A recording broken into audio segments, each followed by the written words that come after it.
பார்ட்டியில விக்கி மேல கை வச்சதுக்காக வெற்றி வந்து வேணிக்கிட்ட மன்னிப்பு கேட்குறான். பரவாயில்ல, நீ என்னை காப்பாத்த தானே அப்படி பண்ண. நான் தான் நிறைய குடிச்சிட்டு ஓவரா பண்ணிட்டேன். இதெல்லாம் எங்களுக்குள்ள எப்பவுமே நடக்கிறது தான். என்ன நேத்து கொஞ்சம் ஓவரா போயிருச்சு. நீ ஒன்றும் கில்ட்டா ஃபீல் பண்ணாதன்னு சொல்றா. இங்க ரியா ராஜனை கூப்பிட்டு நம்ம ரெசார்ட்டுக்காக சில முக்கியமான டிசிஷன்ஸ் எல்லாம் எடுக்கணும்னு, முக்கியமான பிரச்சனையா இருக்க ஃபுட்டோட பிரைஸை கம்மி பண்ணணும்னு சொன்னதும் அது நெடுமாறன் இருக்கிற வரை இங்க நடக்காதுன்னு சொல்றான். ஆனா அதை ரியா சவாலா எடுத்துக்கிட்டு ஃபுட்டோட பிரைஸை மட்டும் இல்லாம இன்கிரீடியன்ஸோட பிரைஸையும் கம்மி பண்ணி காமிக்கிறேன்னு, இனிமேல் இந்த ரெசார்ட்டை பார்த்துக்க வேண்டியது என்னோட பொறுப்புன்னு சொல்றா. இதை கேட்டு ராஜனும் சந்தோஷப்பட்டாலும் இந்த கேம் ஒன்றும் அவ்வளோ ஈஸியா இருக்காதுன்னு வார்ன் பண்றான். அதுக்கு ரியாவும் நான் அடிபட்டாச்சும் கத்துக்கிறேன், நீங்க மீட்டிங் அரேஞ்ச் பண்ணுங்கன்னு சொல்லிட்டு போறா. இங்க லியோவுக்கு வெற்றி ஃபுட் எடுத்துட்டு வந்து கொடுக்க அதை சாப்பிட்டு பார்த்துட்டு ஏதோ பரவாயில்ல, இருந்தாலும் அவன் சமைக்கிற மாதிரி இல்லைன்னு சிதம்பரத்தை பத்தி சொல்றாரு போல. ஆனா வெற்றி அதை கவனிக்காம சாப்பாடு பிடிக்கலன்னு புரிஞ்சுக்கிட்டு, இந்த சாப்பாடு உங்களுக்கு பிடிக்கலன்னா நம்ம கிட்ட இன்னொரு மெனு கார்டு இருக்கு, நீங்க வேணும்னா அதை ட்ரை பண்ணி பாக்குறீங்களான்னு மெனு கார்டை பாக்கெட்ல இருந்து எடுக்கும்போது அங்க நெடுமாறன் வந்து லியோ கிட்ட என்னடா சாப்பாடு எப்படி இருக்குன்னு கேட்க நம்ம பையலும் பதறி போயிடுறான். லியோவும் என்ன இருந்தாலும் சீக்கா சமைக்கிற மாதிரி வரலேன்னு வெற்றி முன்னாடி அசிங்கப்படுத்த, உன் வேலை முடிஞ்சதுன்னா நீ கிளம்புன்னு வெற்றியை ஃபர்ஸ்ட் அனுப்பி விட பாக்குறான். லியோவும் அவனை போக விடாம ஏதோ ஒன்று காமிச்சியப்பா, அது என்னன்னு கேட்க அதெல்லாம் ஒன்றும் இல்லை சார், சாப்பிட்டு முடிச்சதும் சாப்பாடுக்கு ரிவ்யூ கொடுக்க சொன்னேன்னு எஸ்கேப் ஆகுறான். அப்படி போகும்போது மெனு கார்டை பாக்கெட்ல வைக்கிறேன்னு தெரியாம கீழே போட்டுறான். அப்புறம் இந்த பக்கம் வந்ததும் தான் மெனு கார்டு இல்லைன்றதையே கவனிச்சு மறுபடியும் லியோவோட ரூமுக்கு வந்தா. நெடுமாறனும் லியோவும் மும்மரமா பேசிக்கிட்டு இருக்கிறதுனால மெனு கார்டை கவனிக்கல. வெற்றியும் இதான் சாக்குன்னு உருண்டு பிறண்டு ஒரு வழியா மெனுவை எடுத்ததும் கரெக்டா நெடுமாறன் வெளியே வர எப்படி பள்ளி மாதிரி சவத்துல ஒட்டிக்கிட்டு இருக்கான் பாருங்க. இங்க கேன்டீன்ல பிரியா வந்து நம்ம பசங்க கிட்ட உட்காரலாமா வேணாமான்னு பர்மிஷன் கேட்டுதான் உட்கார்றா. அப்புறம் பார்ட்டியில எடுத்த போட்டோலாம் சென்ட் பண்ணவான்னு கேட்க ஐசுவும் கொடுங்க நானே அனுப்பிக்கிறேன்னு மொபைலை வாங்கிக்கிறா. பிரியாவுக்கு கிச்சன் டீம் கூட பழகணும்னு ஆசை இருக்கும். ஆனா விக்கியை பார்த்து பயந்து தான் ஒதுங்கி இருப்பா போல. இந்த விஷயத்தெல்லாம் பசங்க கிட்ட சொன்னதும் ஏன் விக்கியை பார்த்து பயப்படுறீங்கன்னு கேட்டா, நான் இப்ப உங்க கூட உட்காந்து பேசிக்கிட்டு சாப்பிட்டுக்கிட்டு இருக்கேன். ஆனா விக்கி இருந்தா இதெல்லாம் என்னால பண்ணியிருக்க முடியுமான்னு நீங்களே யோசிச்சு பாருங்கன்னு சொல்றா. ஆனா இவ முழிக்கிற மொழியை பார்த்தா ஏதோ ஒரு 7:30 கூட்ட போறான்னு நல்லா தெரியுது. இங்க ராஜன் ஜானுக்கு கால் பண்ணி மீட்டிங் டேட்டை சொல்லிட்டு, இந்த மீட்டிங் ஃபுட்டோட பிரைஸை ரெடியூஸ் பண்றதுக்கு தான், எப்படியும் உங்ககிட்ட வேலிடான பாயிண்ட் இருக்காது, சரி இந்த விஷயத்த நெடுமாறன் கிட்ட சொல்லிருங்கன்னு சொல்றான்.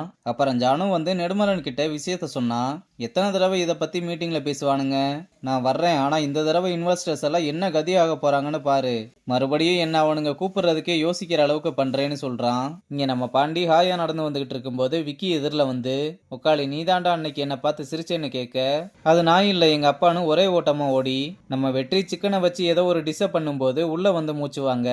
என்னாச்சுன்னு கேட்டா அவனும் விஷயத்த சொல்றான். அதுக்கு எதுக்குடா இங்க வந்த, இடத்த கண்டுபிடிச்சிட்டா என்ன பண்றது, நீ ஏன் நல்லா பிக்ஸோ மாதிரி தானே இருக்க, ஒரு தட்டு தட்டுனா கீழே உழுக போறான்னு சொல்றான். டேய் உங்களுக்குள்ள சண்டை போட்டு நீங்க என்னமோ பண்ணுங்கடா, என்ன ஏன்டா உள்ள இழுக்கிறீங்கன்னு புலம்பிக்கிட்டு இருக்கான். அப்ப கெஸ்ட் கால் பண்ணி ஆர்டர் என்னாச்சுன்னு கேட்டதும், கடைக்கு முன்னாடி தான் சார் நின்றுகிட்டு இருக்கேன், கூட்டம் ரொம்ப ஓவரா இருக்கு, இப்ப வந்துடுறேன்னு 5 நிமிஷத்துல அடுப்பு ஆஃப் பண்ணிடுன்னு சொல்லிட்டு ஆர்டர் எடுத்துட்டு கிளம்புறான். ஆனா நம்ம பையன் நல்லா ரீல்ஸை பார்த்துக்கிட்டு அடுப்பு ஆஃப் பண்ணாம விட, எல்லாமே இஞ்சி போனதுக்கு அப்புறம் தான் வெற்றி வந்து பார்த்து, என்னடா பண்ணி வச்சிருக்க, 5 நிமிஷத்துல ஆஃப் பண்ண சொன்னேன்லன்னு திட்டிட்டு இப்ப அந்த ஆளுக்கு என்னத்த பண்ணி கொடுக்கறதுன்னு யோசிச்சு பார்த்து, இன்னும் சிக்கன் இருக்கான்னு பாண்டி கிட்ட கேட்க அவனும் இருக்குன்னு சொல்றான். உடனே சரி உப்பு கண்டம் போட்டுறலாம், எங்க அப்பா சின்ன வயசுல இதை பண்ணி கொடுப்பாரு, நல்லா இருக்கும், இதை கொடுத்து எப்படியாவது சமாளிச்சிடலாம்னு சொல்லி 2 பேரும் வேகமா சமைச்சு முடிக்கிறானுங்க. அப்புறம் பாண்டி சாப்பாடை எடுத்துட்டு வரும்போது மறுபடியும் எதுக்க விக்கி வர பயந்துகிட்டே ஒரு வழியா கிராஸ் பண்ணலாம்னு போக, அதுக்குள்ள உத்தமை வந்து யாருக்கோ அடிபட்டுருக்குன்னு ஃபர்ஸ்ட் எய்ட் எடுத்துட்டு போக சொல்றாரு. அவனும் சாப்பாடை கையில கொண்டுகிட்டே கிளம்ப, அதை எதுக்கடா எடுத்துட்டு போற, வச்சுட்டு போடான்னு அனுப்பி விடுறாரு. ஆனா அவன் சாப்பாடை வச்சுட்டு போனதுக்கு அப்புறம் வேணும்னே விக்கி ஆர்டர் மாத்தி எடுத்துட்டு போய் நம்ம லியோ கிட்ட கொடுத்துட்டு போறான். லியோவும் அதை ஓபன் பண்ணி பார்த்து நான் ஒன்னு ஆர்டர் பண்ணா இவன் ஒன்னு கொடுத்துட்டு போறான்னு அதோட ஸ்மெல்ல மோப்பம் முடிச்சு பார்த்ததுலே மிரண்டு போறாப்ல. அப்புறம் தான் பாண்டி வந்து வெற்றி கிட்ட விஷயத்த சொல்லிட்டு டிஷ்ஷை ஓபன் பண்ணி பார்த்தா வேற டிஷ் இருக்கதை பார்த்து ஷாக் ஆகுறான். இங்க லியோ அதுல ஒரு பீஸை எடுத்து சாப்பிட்டு பார்த்ததும் இதை கண்டிப்பா சிதம்பரம் தான் பண்ணியிருக்கான்னு வேகமா வெளியே வந்து, அதே ஸ்மெல்லு அதே டேஸ்ட், இதை கண்டிப்பா சீக்கா தான் பண்ணியிருக்கணும்னு சொல்லிக்கிட்டே போறாரு.